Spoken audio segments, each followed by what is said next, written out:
खेड तालुक्याच्या सामाजिक आरोग्यावर प्रश्नचिन्ह निर्माण करणाऱ्या घटना गेले काही दिवस घडत आहेत।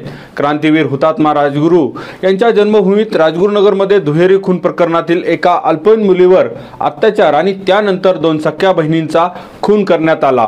पोलीस प्रशासनाने काही तासातच आरोपीला बेड्या ठोकल्या। या घटनेनंतर गोसावी समाज आणि राजगुरुनगरकर रस्त्यावर उतरले। या प्रकरणात अजूनही पुढचा तपास सुरू आहे। झालेल्या प्रकरणाचा संपूर्ण तपास झाल्यानंतर अशा अनेक प्रश्नांची उत्तरे आपल्याला मिळतील। हे प्रकरण ताजा असतानाच खेड तालुक्यातील पुण्यभूमी आळंदीमध्ये अजून एक घृणास्पद प्रकार घडला। वारकरी संप्रदायाचे शिक्षण देणाऱ्या एका संस्थेत 2 अल्पवयीन मुलांवर अनैसर्गिक लैंगिक अत्याचार झाले। या प्रकरणामुळे लहान मुलांच्या सुरक्षिततेबरोबरच आळंदीतील या धार्मिक शिक्षण देणाऱ्या संस्थांवरही एक मोठं प्रश्नचिन्ह उपस्थित झालं। त्यामुळे या घटनेनंतर आळंदीतील ग्रामस्थ आक्रमक झाले आहेत। नक्की काय आहे हे सगळं प्रकरण पाहणार आहोत आजच्या व्हिडिओमध्ये। चला तर मग। नमस्कार, आपण पाहतात खेड टाइम्स। आजच्या सोशल रिपोर्ट मध्ये आपलं स्वागत। राजगुरुनगर शहरातील सख्या बहिणींच्या दुहेरी खुनाची घटना ताजी असतानाच आळंदीत असाच एक धक्कादायक प्रकार उघड झाला। वारकरी संप्रदायाचे शिक्षण देणाऱ्या संस्थेत पाहुणा म्हणून राहण्यास आलेल्या एका 28 वर्षीय तरुणानं संस्थेतल्या 2 साधक विद्यार्थ्यांवर अतिप्रसंग केला। महेश नामदेव मिसाळ असं या आरोपीचं नाव आहे। या कृत्यावर पडदा टाकण्याचा प्रयत्न करणाऱ्या त्यांच्या संस्थाचालक बहिणीलाही पोलिसांनी ताब्यात घेतलं आहे। शनिवार दिनांक 4 जानेवारी रोजी मध्यरात्री 2:30च्या सुमारास हा सगळा प्रकार घडला।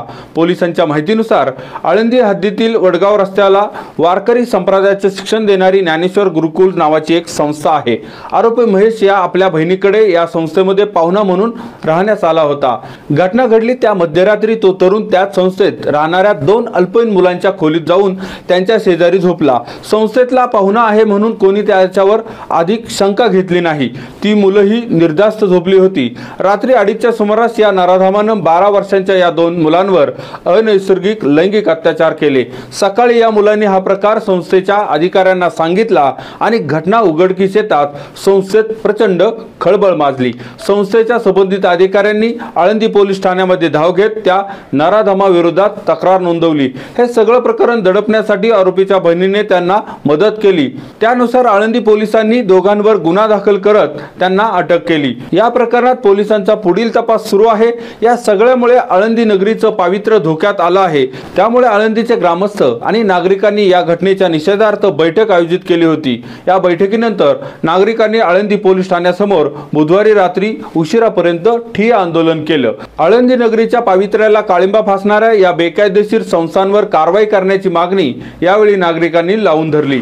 या सगळ्यानंतर आळंदी पोलीस ठाण्यात प्रशासकीय बैठक पार पडली। या बैठकीमध्ये प्रशासनाच्या विविध विभागांचे अधिकारी उपस्थित होते।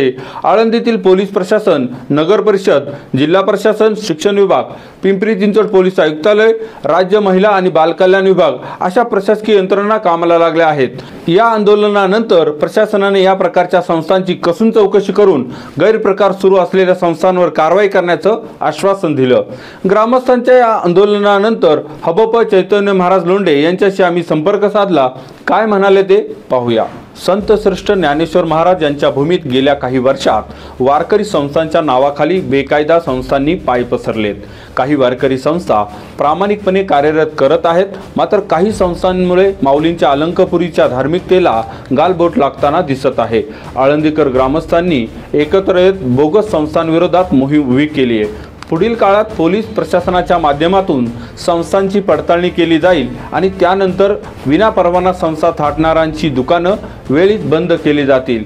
बेफाम सुटलेल्या निवासी शाळांच्या बोगसगिरीला वेसन लागेल आणि पर्यायानं आळंदी बरोबरच वारकरी संप्रदाय बदनाम होण्यापासून वाचेल। या सगळ्या प्रकरणानंतर आळंदी नगरीच्या भयान वास्तवाचं दर्शन झालं।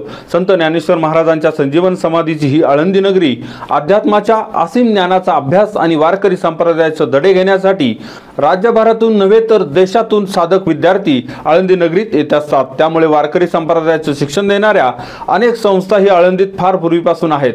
पण गेल्या काही काळात या संस्थांच्या अस्तित्वावरच अनेक प्रश्नचिन्ह उपस्थित राहू लागले आहेत। नव्याने स्थापन होणाऱ्या काही संस्थांचा उद्देश हा फक्त पैसा कमवणे हाच असल्याचा आरोप सातत्याने केला जात आहे। काही संस्था आतून वेगळाच अनधिकृत धंदे सुरू असल्याचंही आळंदीतील ग्रामस्थांचं म्हणणं आहे।